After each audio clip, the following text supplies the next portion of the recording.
Hello there, peoples, and as you can tell by what is on the screen right now, there was some huge news dropped today. Pun not intended. We are finally getting the return of huge ships to X-Wing, as well as an official multiplayer expansion for the game. So I'm not going to start off with any ridiculous crap. Let's just dive into this right away, because I woke up to seeing this, and I was over my head in excitement. So let's just get this started. So right off the bat, 4 things announced: the multiplayer expansion I just mentioned, a singular conversion kit for all 5 huge ships, and then the Sirach Expansion 4 expansion, so the CR90. So it mentions that here, little picture. So starting off with the huge ship conversion kit. Now, starting by looking at all of the components here, we have a CR90, a singular ship card, so that weird mechanic for the Raider in the CR90 where it was 2 ship cards is no longer a thing. All huge ships just have 1 card at the moment.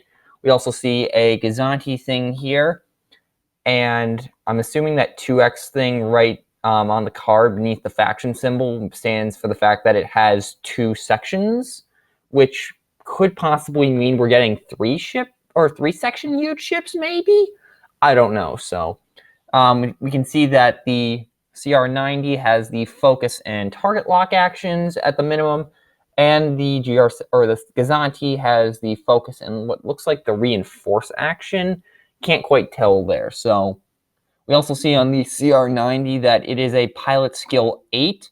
Now, it may seem weird to have such a high pilot skill on a huge ship, but for those of you that are veterans of first edition's Epic, if you remember that the huge ships had pilot skills anywhere from 1 to 4, but they activated after standard ships went. So it would go from standard small and large ships 1 to 9, and then huge ships 1 to 4. So this basically functions the same way, but it also allows them to attack first, which, considering there's multiple people manning each gun, that seems a little weird, but it's FFG's design choice, and it doesn't seem too stupid, so I'm not going to say anything about that. So we do actually have a ship ability also for the CR90. You can acquire locks and perform primary attacks at range 1 to 4. Okay, so for those of you not familiar with first edition's Epic, there were some mechanics that allowed you to do things at range 4 and 5. So seeing this return is nice, because that seemed like a fun thing for increasing the scope of an epic battle. So I'm happy to see that return. So in terms of other components, we have a couple of miscellaneous tokens down here. A new token with some sort of turret indicator thing.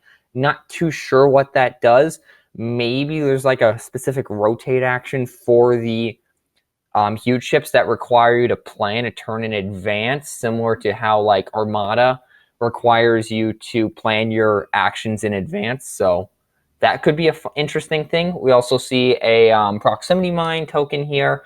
And then we get to this thing. So it is a shield dial and an energy dial. So the shield dial, obviously these larger ships are going to have a lot more shields. So having a dial to keep track of it instead of having to manage so many tokens is awesome to have. And then same thing for the energy, because honestly, dealing with what energy was that a huge ship had and didn't have in first edition was just a pain in the rear. So having this to easily manage it and is just awesome to see. So we also see a couple of quick build cards here. We see a Sirach Cruiser, the Syndicate Smugglers. Now there's a weird like red triangle with a number next to it. I'm not sure what that is entirely, but we'll see eventually. We have, so on this Sirach, we have as Morgan, who looks like he's taking up 2 crew slots, or 2 slots of some sort. Point defense battery, dorsal turret, novice technician. Now we know what these 2 are, but point defense battery we're not sure on yet, so we'll have to wait and see what that is. But then we go over to this Raider, and you'll notice that there's a first order symbol on here. So they've mentioned this earlier in the article, or actually immediately after this picture, and each of the huge ships will be serving 2 factions. So all of us that were wondering, well, what are they going to do for the Resistance, First Order, Republic, and Separatists when huge ships come to the game? That's the answer. So we'll jump actually right down to it. The CR-90 can be flown by the Rebels or the Republic. The GR-75 by Rebels or Resistance.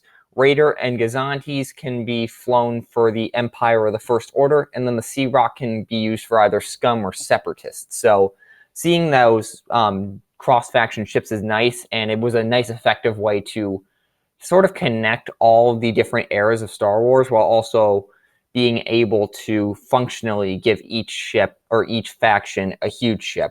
Or in the case of Rebels and Empire, they were going to still have their 2 ships no matter what. So, but hopefully we do see some unique stuff for the other 4 factions, because I just don't want to see things copied and pasted over all the time. A little bit of crossing is okay, but not completely. So moving back to this First Order Raider quick build card, we have a 2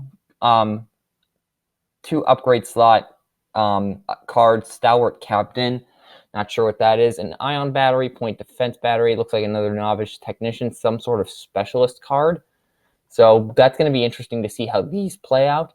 But we also have these 2 upgrades here. So we have Ramus Antilles, who, for those of you who don't know, that was the guy that Vader choked at the beginning of Episode 4. Now he takes up a crew slot and some sort of, I'm assuming that's like an officer slot. It seems like a symbol that an officer would wear, so maybe that's what that is. Your guess is as good as mine. But then we also have the return of the hardpoint upgrades, and the first one we've seen is ordnance tubes, and this looks like a dual card because it says equip this side face up during setup. And let me try and read here. It says you can perform torpedo and missile attacks as bonus attacks. You must, my guess is that says you must perform, you must treat their arc requirement as the front arc or something like that. And then a couple of bonus attack things. I don't know the full thing. But again, this is likely a dual card because of ordnance, the setup thing. So then we also have a couple of dials here. Not sure what these are for, but some interesting stuff here. So here's the part where it mentions that each of the huge ships serves as for 2 factions. 82 upgrades in the conversion kit, and like I think I mentioned this earlier, but if I didn't, the kit converts 1 of each huge ship, so you're gonna have to buy multiple if you want to if you have, say, 3 GR-75s or something. So 82 upgrades, commands. Okay, so that's the command upgrade. Okay, that makes sense. So command teams, those are back. Those were interesting. Cargo upgrades are back, and then hardpoints are back. And then each huge ship has its own unique capabilities and roles. They use the same set of tools for basic functions such as movement. Also contains a plastic huge ship maneuver. Okay, so the huge ship maneuver tool, that weird one that looked like Han's pistol, is no longer a thing. This is a molded plastic thing, so I'm not sure what it looks like. It's not in the article, but it's going to be interesting to see. So huge ship resource trackers, that was this dial thing. And then a huge ship damage deck that can be used with any ship. Ooh, that's interesting, because for those of you who don't remember or don't know, each huge ship had their own damage deck in first edition. So now we have a universal one here. And then a huge ship range ruler. So this is the range ruler that extends out to range 5. So moving on, we have the CR-90's independent expansion. And here's the component layout for that. So here's that extended range ruler I was talking about. We now have a couple of huge ship turret indicators, 2 singles and a double. There's that resource indicator, 2 different dials, 1 for Rebels, 1 for Republic, various tokens, the damage deck, and then a stack of upgrades, and then the 2 pilot cards. So 1 Rebel, 1 Republic. Looking through the upgrades, I'm trying to see if there's anything unique here. Torn Far seems to be in there. Veteran, or that's Hotshot Gunner seems to be back. Ramus we already saw earlier. Then Jan Dodonna's coming. General Recon's coming. We have a few different titles. And there was actually a list of all the upgrades included for the huge ship conversion kit on the product list. So I'll go look at that in a moment and talk through that.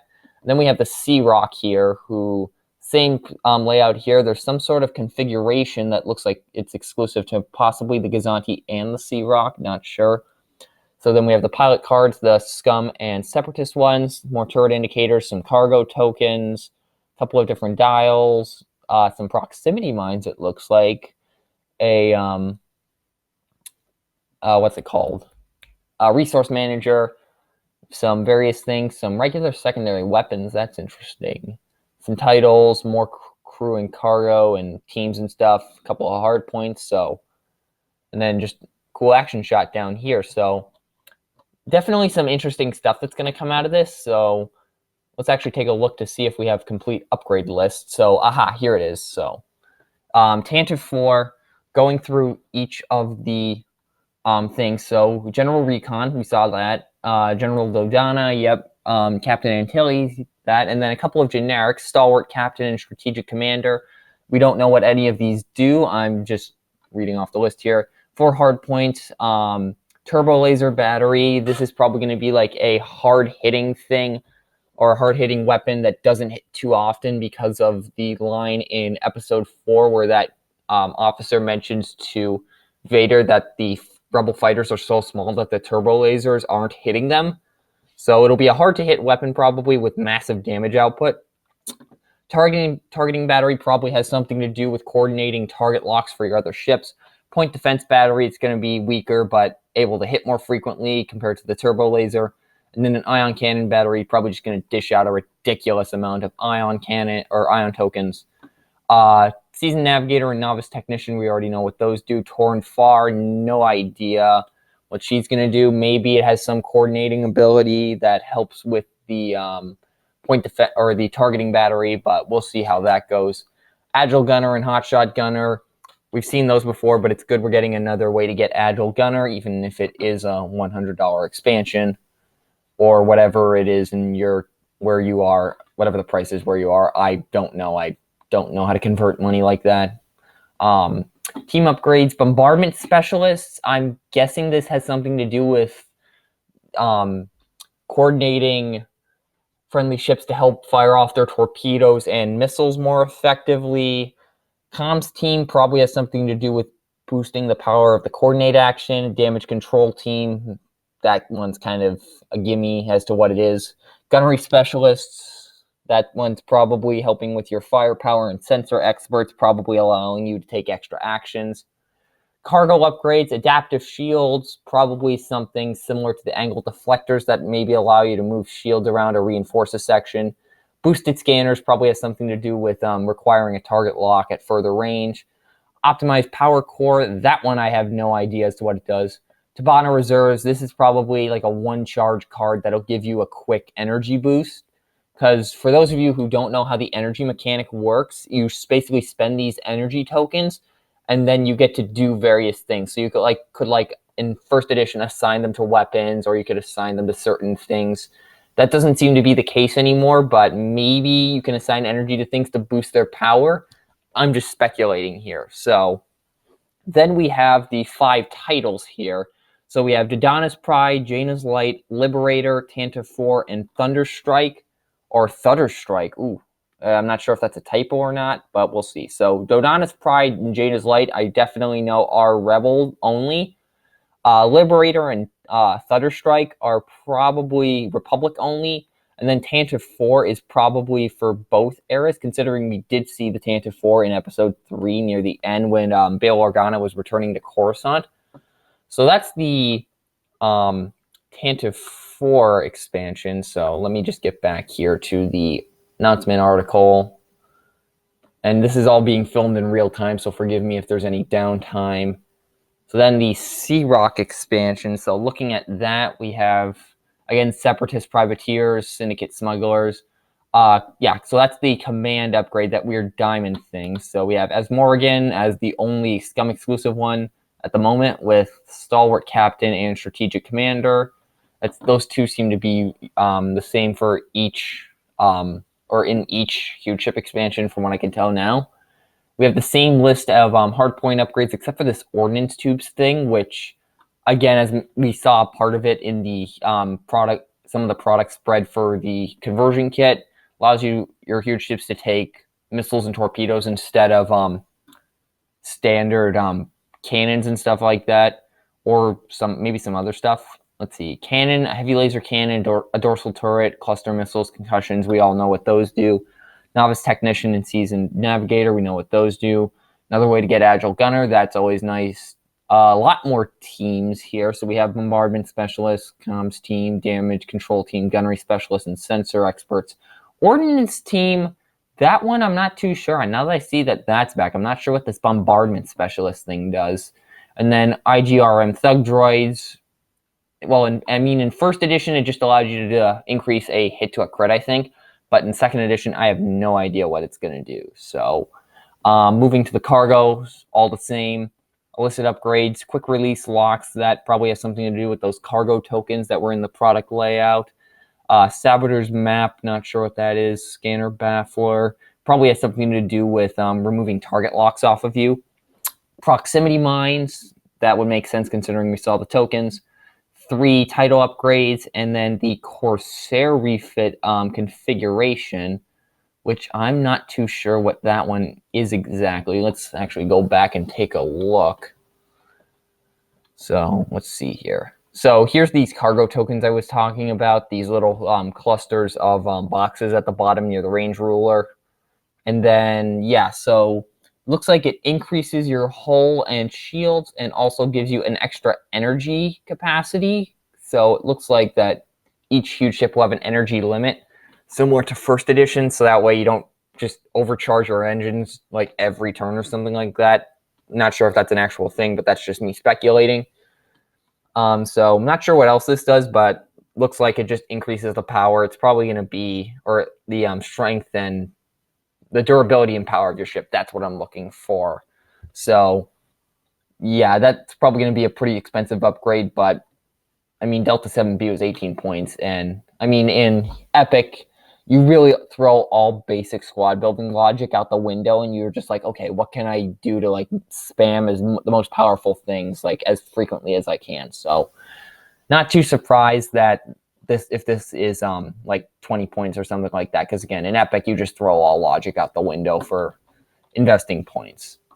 So let's go into the huge ship conversion kit and see if there's anything interesting. So on the ship card list, the Alderaanian Guard is the Rebel CR90, Echo Base Evacuees.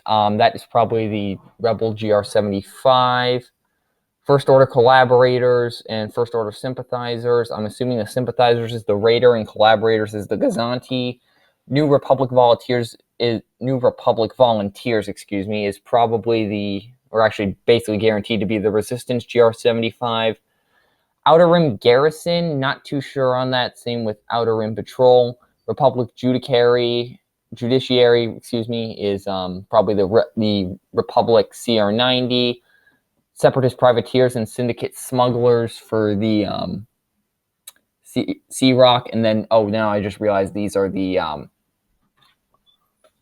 upgrade or the pilots for the Gazanti and the Raider. So that's nice. So as Morgan, Dodana, Recon, however you pronounce that, Antilles we've seen. Then we have Captain Nita and Admiral Ozzel as Imperial upgrades. Don't have any First Order or Resistance ones yet, or Republic or Separatist now that I look at it. So really, if you're going to use a command upgrade for those, you're going to have to stick with a Stalwart Captain or Strategic Commander. Fire Control System, sensor upgrade, so that's interesting that one of the huge ships has that. 2 of each of the hard points, heavy laser cannon, dorsal turret, advanced protons, clusters, concussions, seen those before. Agile gunners, again, nice to get those, since I think the only way to get that right now is with the Lando's Falcon expansion. All the teams, all the cargoes, and then the proximity mines, 3 illicits, and then the titles. So a sailor, Corvus, and where's Vector? Vector would be a Gazanti. So a sailor, Instigator, Impetuous, and Corvus are the Raider titles, and for those of you familiar with Battlefront, you'll know what the Corvus is, or Battlefront 2 specifically, since that was where the Raider, I think, actually became canon. Blood Crow, that one I'm not too sure on. Bright Hope, that is a GR75 title. Broken Horn, that'd be a Sirach title. Dodonna's Pride, already talked about that. Impetuous, Insatiable Wart, there's another Sirach title. Liberators, that's a CR90. Luminous, not too sure. Quantum Storm, there's a GR75. Requiem, Suppressor, and Vector, I know, are the Gazanti. Oh, it is Thunderstrike. So Thunderstrike is the other probably Republic title for the CR90. So various refits or titles here, and then 2 Corsair refits. So I'm assuming that that's an upgrade for both the Gazanti and the Sirach, since both of those were based on the same chassis. So that's all of the huge ship news from a objective standpoint. Now, my opinion on this, I am just in love with it. The concept of huge ships has always fascinated me. I've never got as many chances to play first edition Epic, but seeing all of this in second edition and huge ships getting revitalized so they aren't as clunky to deal with is great. The one complaint I have is that you have to buy a single conversion kit for all the huge ships, which I am not a fan of because I only have 3 of the 5. I am actually missing the CR90 and the Raider. And the problem is that you're going to end up with a bunch of components that you probably won't be able to use unless you can somehow track down a first edition expansion, which the Tantive 4 I think is officially out of stock, and the Raider is becoming scarcer by the day. And my original plan was to be like, oh, I can just then buy one regular expansion and then just convert another ship into it so I can field 2. Can't do that because it only contains 1 ship token. So that idea is shot. So not a big fan of having extra components that you can't use. But then again, maybe you find a secondhand model or just 3D print your own or something like that. I don't know. I'm not saying you should. I'm just throwing ideas out there if you really want to use these components that you may not have a ship for. So that's really the only thing I don't like about this. I would have preferred if they did a individual conversion kit that was like $15 for each of the huge ships that just contained everything for that ship except for the actual ship model, the base, and the pegs and stuff like that. So that is, again, definitely kind of the one thing I don't like about this. But other than that, they're bringing exclusive upgrades in. They're revamping the shield and energy mechanics.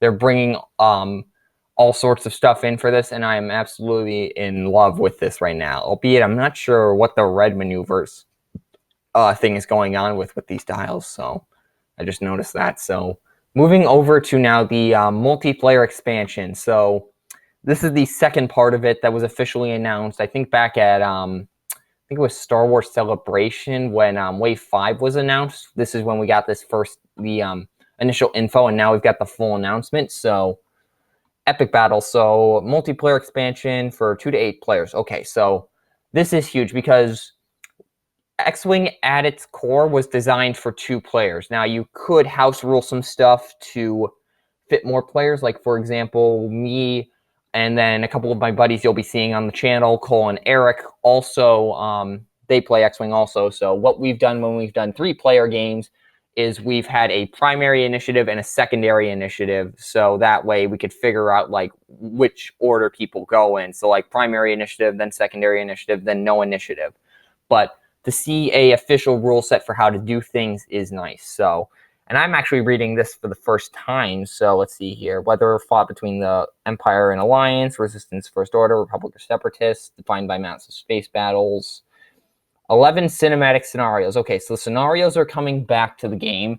They were in first edition in the core sets and all of the larger expansions. So the large ships and the huge ships, and also the Ace expansions, which for those of you not familiar, were expansions that came with 2 ships that came with new upgrades specifically for those ships to try and help them have more options to become viable in the meta. But now with adjustable points, that really isn't a thing anymore. So, but it's going to be interesting to see how these scenarios work compared to the first edition thing. So From team games to chaotic 8-player free-for-all battles. Oh, Lord. Oh, that's going to be interesting. 8-player battles, I guarantee you there's just going to be some game nights in local communities where basically people are saying, hey, bring a 100-point squadron or 200 points. I keep forgetting that 200 is the standard. Just bring a 200-point squadron, go at it, may the best man win. So let's keep reading here. Epic Battles also introduces wings, an exciting new way for players to control multiple ships using only a single maneuver dial. I want to talk about that a little more later. So, wings work particularly well when flying in conjunctions with huge ships, largest class of ships available in X-Wing. No matter if you're going head-to-head or coordinating attacks with your teammate, new game mode of Epic Battles, it creates an exciting new experience. Okay, so now we have another product layout, and we see a few things here. So first we have these, what these look like variants on the wing templates, which we'll get into in a moment. So we also then have a couple of remotes for some sort of satellite and turrets, some sort of card I think that might interact with how wings function, a quick build card that we don't know, and then we have upgrades that feature just the command symbol. So looking through these, we have some Dreadnought, whatever that is. Not sure what that is, but we do have this Veteran Wing Leader thing, First Order Elite, and Agent of the Empire. Now, what all of these do is help with the wing mechanic that I'll explain in a moment here. So I won't go over them, but or at least yet, but the turrets here are interesting. So I'm assuming in the activation phase, its controller may rotate this remote 90 or 180 degrees. And then the engagement phase, you perform an attack against one ship in your front arc at range probably 2 to 4, if I had to take a wild guess at it. Not sure if the long range, the range 5 rulers are going to be included in this, but we'll see.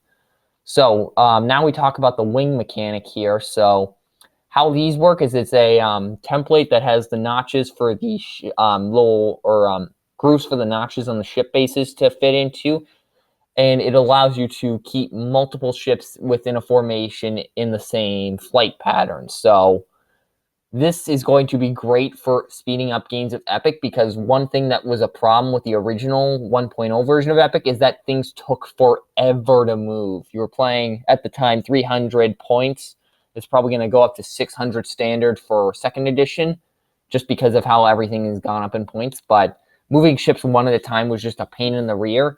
But this allows you to fly ships in formation, but it also encourages more thematic building instead of just optimization.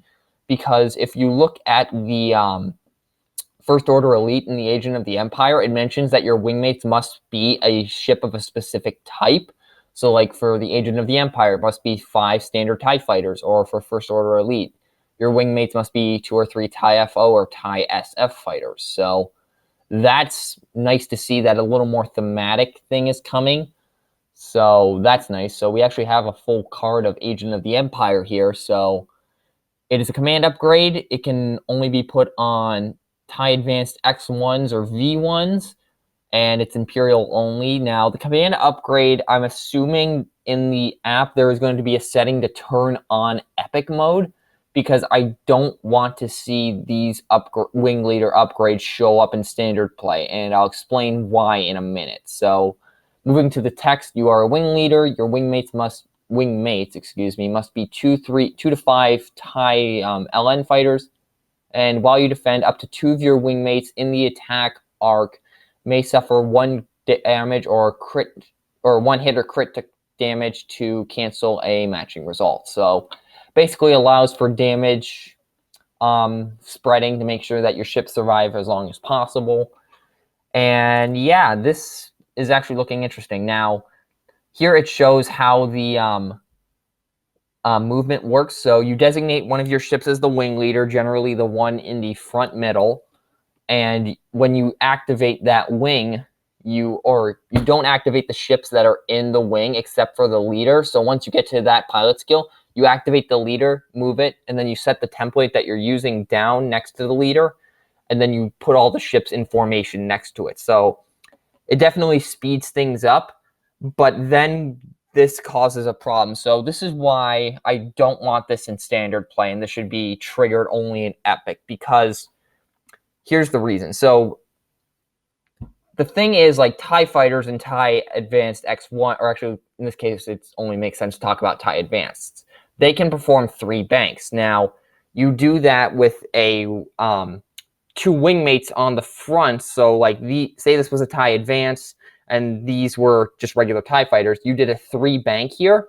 This left wing TIE Fighter is going to do like a 2 bank or something, but then this outside one is going to be doing essentially a 4 bank. And that, again, that's not a maneuver in the game. So having that in standard means that you could basically be doing stuff that is not in the rule set, which in Epic, I'm okay with that, because again, it's already ludicrous flying these gigantic cruisers around and just blasting everything to bits.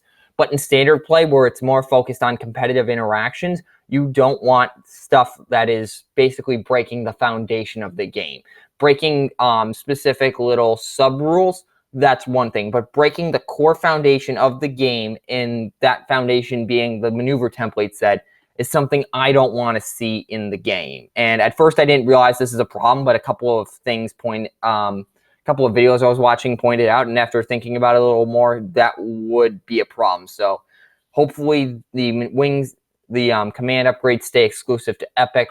Otherwise, I don't know what's going to happen to standard. So anyways, enough about that. New battles. So Wings of Starfighters are just one part of larger battles and Epic battles. Expands scale of X-Wing to accommodate these groups of fighters.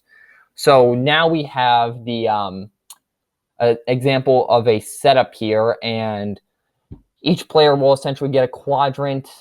I'm assuming this is a 6x3 playing space, and then this mission requires you to pick up various intel bits and from satellites across the board. So that's a nice thing to nice idea, basic idea. Just fly around, make sure your opponents can't get the satellites while you actually take them. So that's nice to see, and we'll have a look at specific scenarios included in Epic in future previews and live streams. And yeah, that is everything in this article explaining the Epic expansion. Now for my opinion on this, I have been waiting a long time for this. I've always wanted to see multiplayer coming to X-Wing, because just having multiple people on a team or just a free-for-all is always just a fun thing. Like, being able to sit down at the table with your friends or other people and just have like a laid-back, casual time where you can just throw banter around with a couple of bags of potato chips off to the side. This is kind of the reason I play games, just because that interaction is just something you can't replicate elsewhere. And the fact that X-Wing is now expanding into that territory is just amazing, because the original reason I got into X-Wing was not for the gameplay, but just because it looked like this old casual game that I played when I was like 8 years old. And eventually I started to grow into the competitiveness and start to like it, but I always kind of yearned for that more casual, laid-back experience with more people, and this embodies that perfectly. The only thing I'm worried about at the moment is if the wing tool comes into standard play. Hopefully it doesn't. But besides that, I am all in favor of this. So that's my opinion on the new announcement. And let me know in the comments what you guys think. Are you in favor of this? Do you wish they could have done some stuff differently? Do you want to see something else added in the future? Feel free to debate it down there. But again, keep it civil. I don't want to be breaking up any flame wars, but I will if I have to. So hopefully you guys enjoyed, and I am actually working on the analysis of the Scum points update right now, so keep an eye out for that in the future. And if you enjoyed, honestly, I'm not going to go there because I know you're sick of hearing that from pretty much every other YouTuber, so I'm going to go ahead and end it here. Peace out.